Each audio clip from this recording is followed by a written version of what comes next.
weakest species in the galaxy, or so they thought. At a military academy filled with monsters, machines, and warriors bred for war, one human cadet was chosen to be humiliated. But in just 4 seconds, she shattered their pride, their predictions, and a general's grip. This isn't just a story of strength, it's about standing your ground when the universe expects you to kneel. What she did next changed everything. If you are new here, then please subscribe this channel and show thumbs up by liking the video. Now let's move to this wonderful story. The galaxy didn't roll out the red carpet when humans arrived. It barely nodded.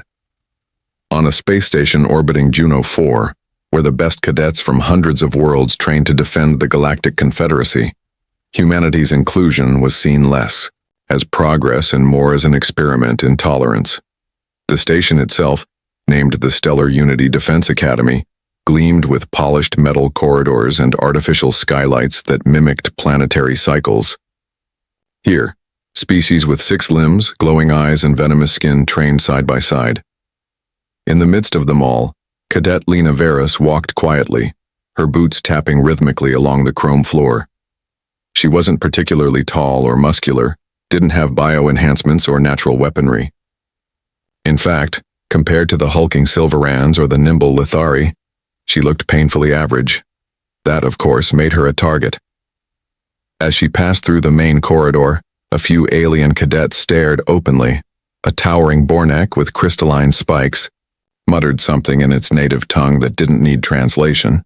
The sneer was universal. Lena ignored it. She'd learned early that responding only gave them more reason to talk. Her dark hair was tightly tied back, her uniform perfectly aligned, her expression unreadable. Every part of her appearance said she was here to belong, even if most around her didn't believe it. Lena had been selected as part of humanity's 3rd cohort. Only 8 humans had made it through the grueling entry exams that tested everything from battlefield logic to xenobiology. The Confederacy hadn't made it easy. Earth's representatives had fought hard for a spot in the program, and cadets like Lena were the result of years of diplomacy and proving their worth. Still, inside the academy walls, humans were often referred to with amusement or pity. They were called softskins, bipeds, or worse, diplomatic tokens. Lena didn't care about the names. Her life before the academy had prepared her for much worse. She had grown up in the recovery zones of the Solash impact, a disaster that left cities underwater and communities rebuilding from scratch. From a young age, she had learned to fight, not in competitions or simulations, but in real-world chaos. Her earliest combat training came not from formal lessons, but from protecting her younger sister in overcrowded shelters, where resources were tight and tempers tighter. By the time she was 17, she had already led civilian evacuations, treated injuries with little more than cloth and courage, and survived 2 near-death encounters during riot control missions. But here, none of that mattered. What the Sao Academy saw was a thin-boned human with a species history of war and diplomacy, and little else. This morning, like every other, began with drills. Lena's movements were sharp and clean, though her scores often landed mid-tier. The Academy's metrics weren't built with humans in mind. She had to work twice as hard to reach what came naturally to others. After conditioning came simulation, classes, and then a tactical theory session, where she was the only one to correctly challenge the scenario instructor's flawed logic. He didn't thank her. Instead, he corrected the scenario silently, eyes never meeting hers. During lunch, the cafeteria was buzzing more than usual. Lena sat at a small corner table with Cadet Tom Arvin, a stocky human from the Martian outposts, and Nivea, an amphibious cadet from the water planet Kalen. They were one of the few species open to befriending humans, perhaps because they, too, were considered less than by the Academy's old guard standards. Nivea's gills fluttered slightly as she whispered, "There's a new schedule update, a special combat session tomorrow, led by General Drogan." Tom raised an eyebrow. "Drogan? The one with the steel jaw?" "The same," Nivea replied. "Word is it's going to be theatrical." Lena didn't flinch. She simply poked at her lunch, a spongy protein cube labeled as safe for human consumption. It tasted like ambition and disappointment. "He's going to pick a human, Tommy." Said not as a question, Nivea nodded. The rumors started this morning. Betting pools are up. Half the hall is convinced Drogon's using the session to humiliate someone. Lena sighed, finally looking up. Let me guess. I'm the favorite? By a wide margin, Tom admitted. Odds are stacked. You've been too quiet, too consistent. He probably sees it as a challenge. Lena didn't respond. She thought of her training back home, of dusty back rooms where she studied alien physiology from black market archives, of sparring with military androids twice her size, and of her mother's voice telling her to stand tall, even when you're shaking. Maybe this was why she was here, not to prove humanity's strength, but to prove its heart. When the meal ended, Lena received an official notification on her datapad. A message from the training command simply read, Cadet Lena Veras, report to Combat Dome Alpha at 0800, bring full gear. No other details. No warm-up matches, no warning. She looked at it for a few seconds before closing the pad and slipping it into her uniform. Tom and Nivea were watching her. You all right? Nivea asked. I'm fine, Lena said with a small, almost unnoticeable smile. After all, they only expect me to lose, and sometimes that was the best position to be in. The next morning came with an artificial sunrise, a warm glow spreading across the wide corridors of the Stellar Unity Defense Academy. For most species on the station, the light had little meaning. Circadian rhythms were a human oddity, something quaint and unnecessary. But for Cadet Lena Veras, the soft shift in brightness marked the beginning of something she couldn't quite name, something between dread and focus. She dressed slowly, each movement deliberate, her fingers steady as they clipped her utility belt and secured her gloves. Her uniform, dark blue with subtle human insignia, felt heavier today, not physically, just in the weight of what was coming. The message she had received the day before was brief but clear. Full gear, Combat Dome Alpha, General Drogon. She'd barely slept, not out of fear, but because her mind kept running through possibilities. Drogon was no ordinary instructor. He was a Zarnath veteran, towering, broad-shouldered, his skin covered in armored scales. His reputation stretched far beyond the academy walls.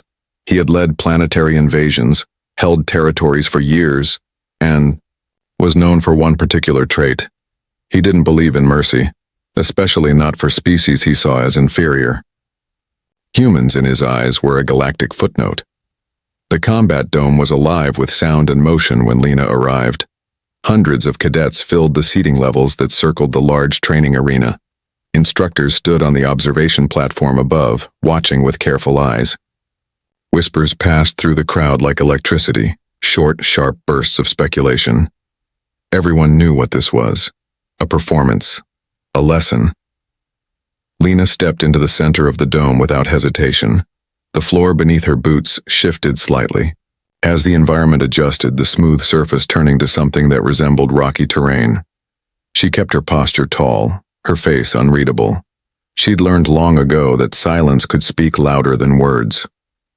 General Drogon entered minutes later, his presence instantly changing the air.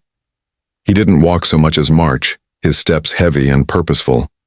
His ceremonial armor gleamed under the lights, lined with scars and decorations from past campaigns. He didn't look at Lena right away. Instead, he faced the audience, his voice deep and cold. Cadets, he said, his tone carrying easily across the dome without the need for amplification. Today, we explore a vital lesson in reality. Theory is comforting. It promises equality where none exists, but the battlefield does not care. For dreams. He turned toward Lena at last, his yellow eyes sharp with judgment. This is Cadet Lena Veras, a human. By Confederacy standards, she is qualified to stand here. But we know qualifications can be misleading. The audience was silent, not out of respect but anticipation. Drogon motioned to an aide who stepped forward with a neural monitor. It looked like a slim metallic band, covered in tiny sensors. Without a word, Lena allowed it to be placed around her head. Lights blinked to life, and a translucent screen floated beside them, displaying her vitals. Heart rate, neural spikes, stress markers. We begin with reaction, Drogan said, stepping back. Colored lights flashed rapidly in a pattern on a panel near Lena's shoulder. She had to tap the matching sequences on a console beside her. She completed the task quickly, her fingers moving with practiced ease. The results displayed, above human average, below Confederacy standard. A few chuckles rippled through the crowd. Not bad, for an office clerk, Drogan remarked. Lena didn't blink. The next test involved mild electric shocks. Drogan explained this part slowly, almost relishing the words. This measures pain response. Cadets must solve logic problems while receiving neural feedback. As the current pulsed through her, Lena focused on the equations. They weren't difficult, but the shocks made concentration hard. Still, she pushed through. Her pulse spiked. Her hands trembled slightly, but she completed the task. The screen displayed high stress, moderate error rate. Drogan gave a short, unimpressed nod. Pain tolerance functional. Perhaps useful as a distraction during actual combat, he muttered. The final test, however, was what everyone had come to see. For our final demonstration, Drogan announced, his voice now laced with quiet threat, we examine human combat instinct. He stepped forward, towering over her. Lena stood still, eyes fixed on him, her breath steady. She could see it coming, not the exact moment but the shift in his body language. His weight centered, his claws flexed just slightly. It wasn't a fight stance. It was something worse, something dismissive. Without warning, he raised a massive hand and swung it down toward her face in a wide, open-handed strike. It wasn't a training move. It was meant to insult. But Lena had trained for worse. Her body moved before her mind fully caught up. She leaned back just enough to avoid the full force, pivoted her weight, and raised her arm to intercept. Her hand locked around his wrist in a tight, sudden grip, pulling downward. Using her opponent's momentum, she shifted his balance and twisted. The sound of muscle straining filled the dome as his arm was bent at an awkward angle. Gasps echoed from every level of the arena. She didn't break anything. She didn't strike him back.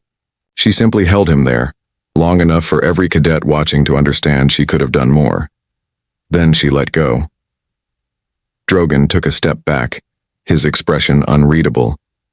For the first time, he didn't speak. He simply stared at her, as if seeing her for the first time. Lena stood tall, adjusted her sleeves, and gave a short, respectful nod. The silence in the dome was deafening. The dome remained silent for a long time after Cadet Lena Varys released General Drogan's wrist. It was the kind of silence that didn't come often in a place filled with hundreds of cadets from across the galaxy. No one spoke, no one moved. Even the instructors watching from above seemed unsure of what they had just witnessed. General Drogan, known for his strength, his discipline, and his belief in superiority through biology, had been countered. Not by another Zarnath or a reinforced combat-class alien, but by a human. Lena took one step back and stood at attention, her hands behind her back just as she had practiced for years. Her expression didn't change. Inside, her heart was pounding, not from fear, but from the weight of what she had just done. She didn't regret it. In fact, she felt calm, focused. This wasn't just a reaction. It had been instinct sharpened by training, survival, and years of understanding how to defend herself without unnecessary aggression. General Drogan lowered his arm slowly. The wrist she had locked still showed faint signs of strain. His claws, flexed once, then retracted. He looked at Lena for several seconds longer, then turned to the gathered cadets, his voice deeper than before. That was an unexpected result. The crowd didn't cheer. They didn't laugh. Most of them didn't even breathe. A few aliens exchanged uncertain glances. Others looked away, unsure how to respond to something that challenged everything they had believed about humans. A Zarnath instructor at the back crossed his arms but said nothing. Even the Academy's recording drones hovered in still silence, their lenses focused on every twitch of movement. Lena stood as if frozen in time, waiting for whatever would come next. Would she be punished for touching a senior officer? Would the Confederacy twist this into another example of human instability? Or would they, for once, see it for what it was, a demonstration of capability? General Drogan finally turned back toward her. His tone was no longer mocking. You applied joint manipulation based on the Zarnath combat manual, he said. But you adapted it with human counterbalance principles. Where did you learn that? Lena answered without hesitation. From observation and practical study. My instructors on Earth taught the basics. The rest I figured out. Drogan nodded once, then faced the audience again. Class dismissed. The command was sharp, and the crowd slowly began to disperse, still whispering and glancing back. Some looked impressed, others looked uneasy. Cadet Tom Arvin waited for Lena just outside the dome, his face pale. You didn't just stand up to him, he said. You practically made him respect you. I didn't do it for that, Lena replied. I just did what needed to be done. She didn't mention how her hands were still slightly shaking, not from the encounter, but from the tension that came after. Not knowing what would happen next was harder than the confrontation itself.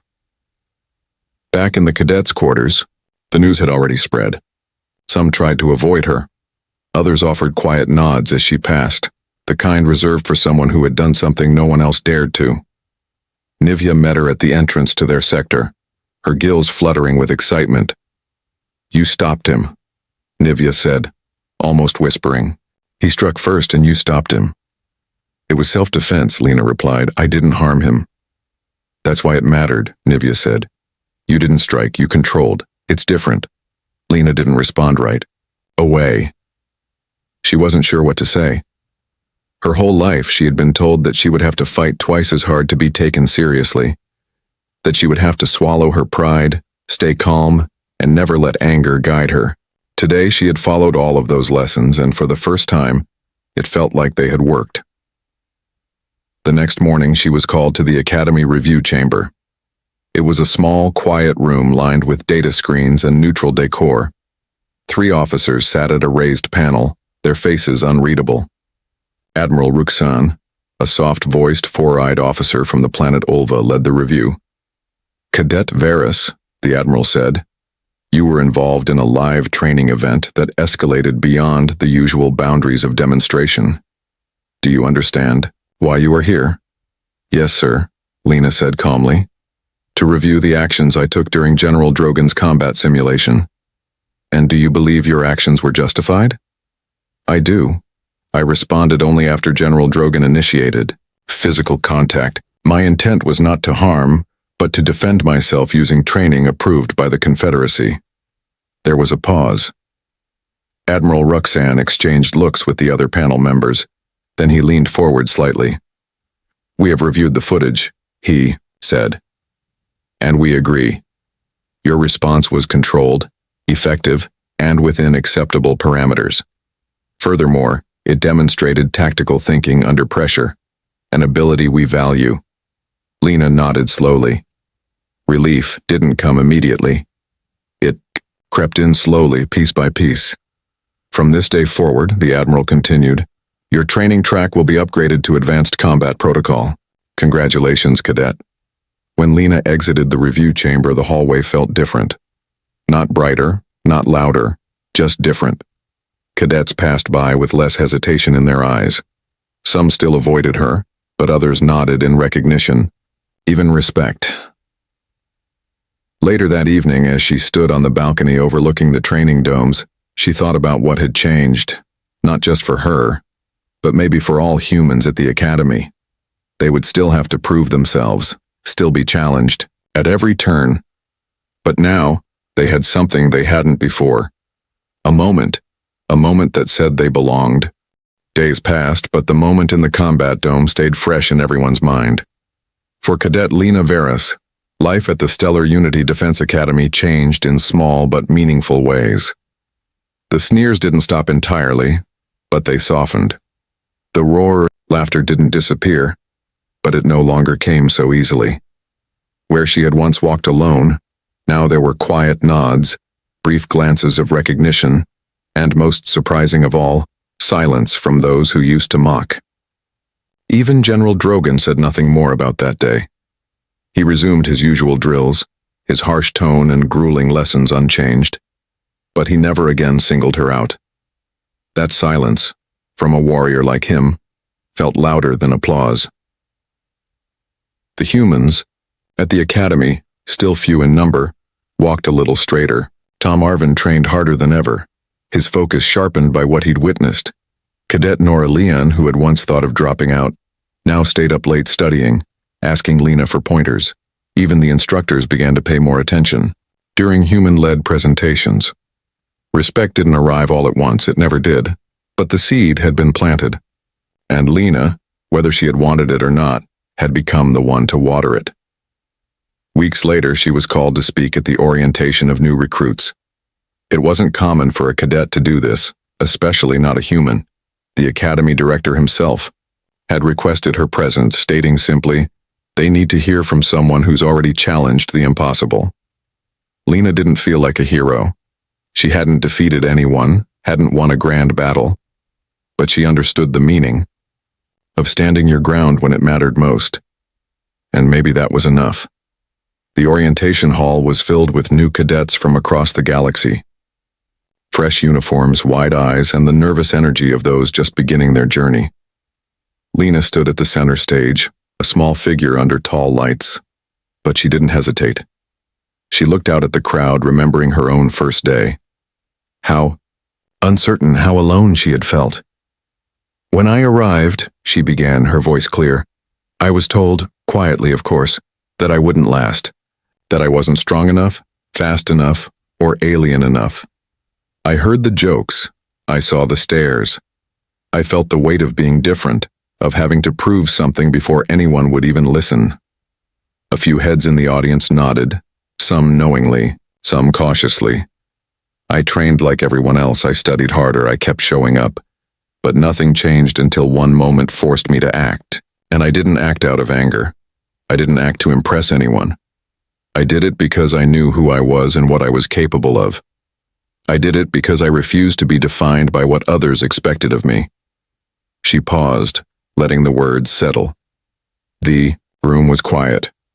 Courage doesn't always look like victory. Sometimes it looks like standing your ground when others expect you to fall. Sometimes it's holding on just long enough to make them question what they thought they knew. From the side of the hall, Cadet Tom watched with pride. So did Admiral Ruxan, who gave a small nod of approval. Even General Drogan, unseen by many in the crowd, stood in the shadows at the back, his arms folded but his attention fully focused. Lena ended her speech simply. "You don't have to be the strongest. You just have to be sure of who you are. That's where real strength lives." As she stepped down, the new recruits didn't cheer. They didn't know if they should. But many of them looked at her with a different kind of curiosity. Not the kind that questioned her, but the kind that wanted to understand her. The rest of the semester went on with its usual structure: simulations, drills, lectures. But changes crept in, quiet and steady. Humans were now more often paired with elite species during tactical exercises. Their suggestions during war games were no longer dismissed outright. A new module was introduced in the academy curriculum titled Adaptive Combat Theory, based on methods used by species with limited physical traits, humans included. One afternoon, a small datapad arrived in Lena's quarters. It held a private message from General Drogan. It was short, just a few words. "You did not win that day, but you earned something rarer: respect. Use it wisely." Lena stared at the message for a long time, her reflection caught in the screen. She didn't smile, but a quiet feeling settled inside her. She had not set out to change anything beyond her own path, but change had followed her step by step. The last night before graduation, she stood on the outer observation deck, looking at the stars beyond the station's shield. Tom joined her, leaning on the railing. "You think it was worth it?" he asked. Lena nodded. "Even if no one remembers my name, they'll remember what it meant." And in that moment, with the galaxy stretched out before them, it didn't matter if she was human, or cadet, or anything else. She had left her mark, not through power, but through purpose, and that, in the end, was the legacy that would endure.